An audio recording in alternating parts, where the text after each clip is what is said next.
Георги Марчев сега ще ви разкаже накратко какво се случи много. Здравейте, колеги! Аз реших право да говоря, защото считам, че какво правилно. И това е визията на нашия блог в момента. Той се казва "Новата журналистика със слово на истината в твоите ръце".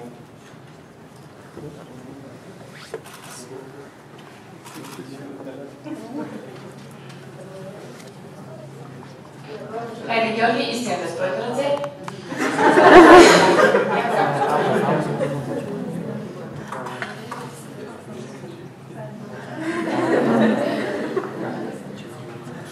Целите, които си поставих през септември 2009, когато се занимавам с този блог, се изпълняват и в момента.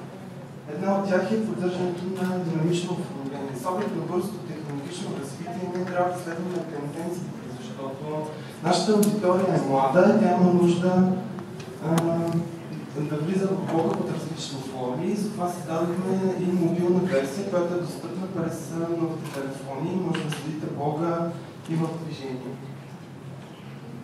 Активно въвличане на аудиторията в създаване на съдържание.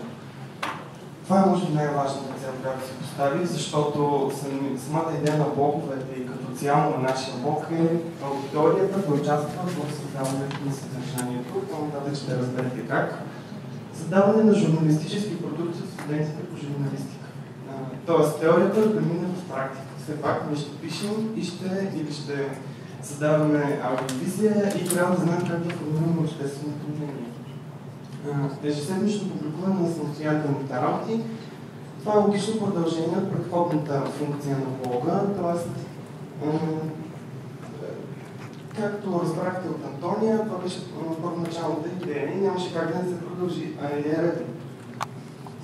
И след това създадохме и профили в различни социални медии, с оглед разпространението към по-широката аудитория, освен студентите по журналистика. Реализираните идеи до момента. Първата реализирана идея всъщност е рубриката "Новата снимка". Тя търсеше различни снимки, на конкурсен принцип. В крайна сметка, в момента търсим наредности. Ако някой види нещо, което не му харесва по него, може да ни прати снимка на новата долна черта журналистика @bananale.bg. Това е първата снимка, която показваме как човек пали огън в Диана Валков. И ще почне най-наредно все пак. Следващите рубрики, които създадохме. Първо беше "Журналиста". Виждате необичайното изписване. Може би някои от вас ще възразят, че това е много лоша идея, но в крайна сметка името беше избрано след анкета. Идеята е намигване към журналистиката, към нейното европеизиране и в крайна сметка да покажем нашата позиция.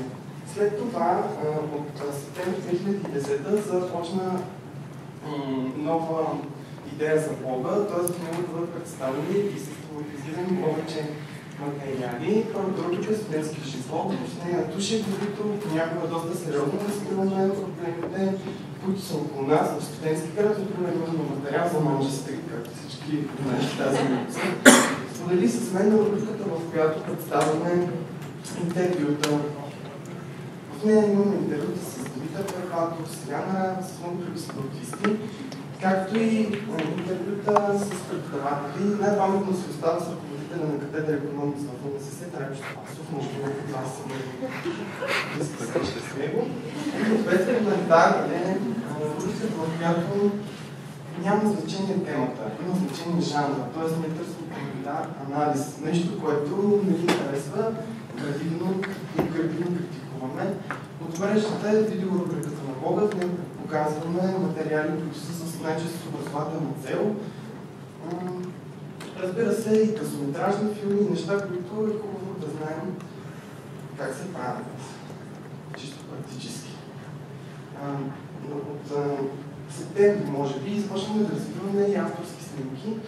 Нашия фотограф тук за гледане даже. Тестите на студентите, гостите в университета, откриване на учебната година. Ние залагаме изключително обикновени хора. Залагаме на авторски снимки, защото считаме, че авторството в интернет е задължително. И ние трябва да го спазваме, дори се включим в една инициатива за спазване на авторските възможности.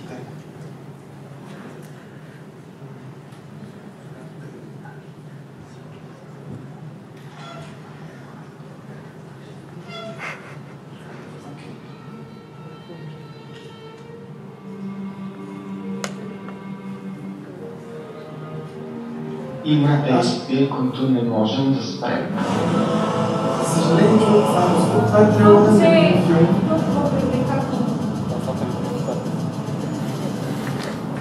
привлекателно, пусте думи от тебе. Як пичел, аз ще се позная с него. Има мисли, които ни върхли. Колко опасна може да бъде нашата игра? Да. Нищо. Забавлявам се какво да стане. Мисля, че е време. Време за какво? Не, сега ще видиш. Може би да пренапишем съдбите си. Така, чухте, за съжаление, не видяхте трейлера на филма "Прозрачни съдби". Това е филм за сексуалната култура на младите. Ние, част от екипа, беше създател на този филм. Яница Маринова, включително аз участвам частично. Бяхме основни медийни партньори на този филм. Той се разпространява в университетите и в училищата с цел повишаване на сексуалната култура на младите. Всеки може да го види, както и трейлер, който за съжаление видяхме в интернет. Историята на това е новата ни видеорубрика, в която ние ще разказваме за всичко около нас, студенти, които са успели. Наскоро да ви се похваля, студентите по журналистика в УНСС победиха студентите по журналистика в Софийския университет и се задават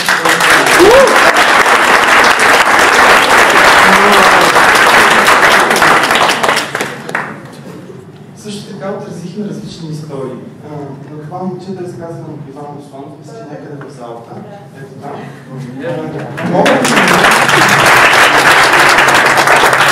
Можете да намери издател на своята книга. Той е студент по журналистика в УНСС първи курс. Надявам се да сме били полезни. Разказахме история за как се живее на общежитие и на квартира и много други за Манчестър, както ви казах. В крайна сметка, ето нашата посещаемост, сме попитал там. Най-посещавани сме, както виждате, през януари тази година, само ще ви знам, че през април достигаме тези нива. От около 5173 уникални входа и 10372 отваряне на заглавна страница, всъщност страници. И това се дължи на една много важна подробност. През януари ние бяхме едни от първите, които взеха позиция по така наречения СРС скандал. Ние се включихме с критика както към едната страна, така и към другата, защото считаме, че така политика не се води. Така открихме аудитория, която търсеше различна информация от тази на традиционните медии, да се да представям колегите от втори курс, които разказваме много нещото, защо хората предпочитат да четат блогове в такива критични ситуации, не традиционни медии. Най-четените ни публикации, това е топ 10. Първата най-четената ни публикация за медии, ProBG Умря да живее BTV Action. Всъщност ние бяхме първите, които потвърдиха от това независими източника, че всъщност BTV Action не е нов канал, както рекламира BTV Media Group, а е ребрандирания ProBG. Имаме профили в различни социални медии, Facebook, Twitter, YouTube. Най-популярни сме в Facebook, където набряваме близо 600 души вече.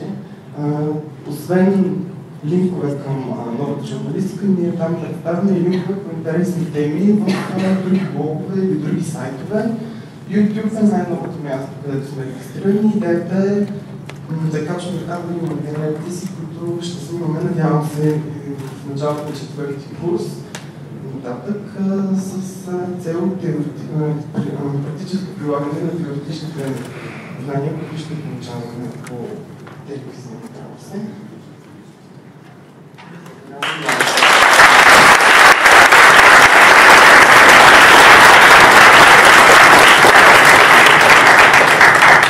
Благодаря на Георги. Въпроси имате ли, колеги? Това беше доста подробно изчерпателен, но все пак. Добре. благодаря на Георги, който ни показа всъщност как обучението по журналистика се прилага на практика и с това нашия панел на студентите по журналистика приключи.